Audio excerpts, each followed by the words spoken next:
What a night at Wankhede. India just edged out England by 7 runs in a T20 World Cup semi-final for the ages. Now they're headed to the final, chasing history. It was all set to be a classic. India went head-to-head with England in the second semi-final of the ICC Men's T20 World Cup 2026, right there at Mumbai's Wankhede Stadium on March 5th. India batted first and absolutely piled on a massive 253 for 7 in their 20 overs, a total that came from explosive contributions all the way down the order. Sanju Samson was the star of the show, absolutely smashing a brilliant 89 off just 42 balls, which included 7 sixes and 8 fours. Talk about a perfect start for India.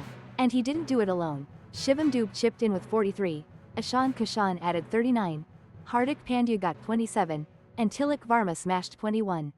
That kept India's momentum going strong, right into those crucial death overs. That massive target of 254, well, it turned out to be way too much for England. Even with a sensational effort in their chase, they just couldn't quite get there in the end. And with that win, India officially booked their spot in the final against New Zealand, keeping their dream of winning back-to-back T20 World Cup titles very much alive. England's chase? Absolutely thrilling. Jacob Bethel really led the charge with a sensational century, smashing 105 runs off just 48 balls. He hit 8 fours and 7 massive sixes, which kept England in the hunt deep into the overs. But even with all those fireworks, the rest of the batting order just couldn't back him up. England ended up with 246 for 7 wickets. Bethel's knock was truly special, but it was a bit of a lone hand in a chase where they really needed someone else to fire from the other end. That loss meant England's hopes of getting back at India for their 10-wicket semi-final defeat in 2022 were totally crushed. It was a bitter pill to swallow, especially after such an amazing solo performance, but cricket is a team game, and India's bowlers definitely held their nerve when it mattered most. But the real turning point? That totally came in the death overs, where India's bowlers just absolutely delivered under immense pressure. Jasprit Bumrah's 18th over was pure magic. He conceded just 6 runs, firing in 3 perfect Yorkers that genuinely rattled England's stumps and their nerves. Then came Hardik Pandya, who followed up with a crucial over. Yeah, it went for 9 runs, but he bagged the massive wicket of Sam Curran, a breakthrough that decisively swung the momentum India's way. Bumrah finished with fantastic figures of 1 for 33, while Pandya chipped in with 2 wickets for 38 runs, getting those crucial breakthroughs England just couldn't recover from. Their combined effort in those final 5 overs completely choked the run flow and picked up exactly the wickets needed to seal the game. Honestly, it was a textbook example of how to defend a total in high-stakes T20 cricket. But listen, beyond just the cricket itself, this match was a total feast for fans, absolutely smashing a bunch of T20 World Cup records. This clash saw a staggering 499 runs scored across just 40 overs, making it the highest total ever in a single T20 World Cup match at that time.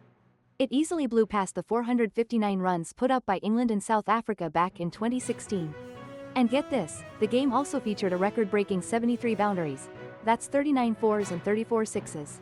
That's the most we've ever seen in a T20 World Cup match, completely blowing past the previous best of 61, which was set right here at the same venue a whole decade earlier. The Wankhede pitch, a real batting paradise, stayed perfectly flat despite all the dew, letting both teams just score runs for fun. Even Bethel himself acknowledged it, admitting he was hoping for some early stickiness, but instead, he got nothing but a flat track from the very first ball right through to the last. Seriously, it was a batsman's dream out there, and both sides absolutely made the most of it. The emotions pouring out after that win? They really showed just how much this victory meant to India. England captain Harry Brook even admitted he made a big mistake by dropping Sanju Samson during India's innings. He totally owned up to it, saying, catches win matches and that slip-up pretty much cost England the whole game. That's pretty rare, isn't it?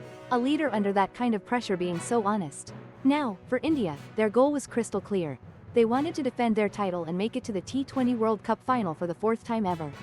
Remember, they'd already won it in 2007 and 2024. So, with this victory, they've set up an epic final against New Zealand.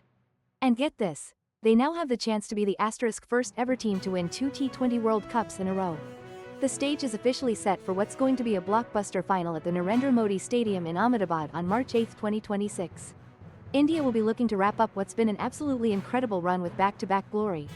Well, that was a semi-final that truly had everything: big hits, big misses, and big moments. Now, India's got their eyes firmly on the final, where they've got a chance to really make history. And you know we'll be right here, bringing you every single ball.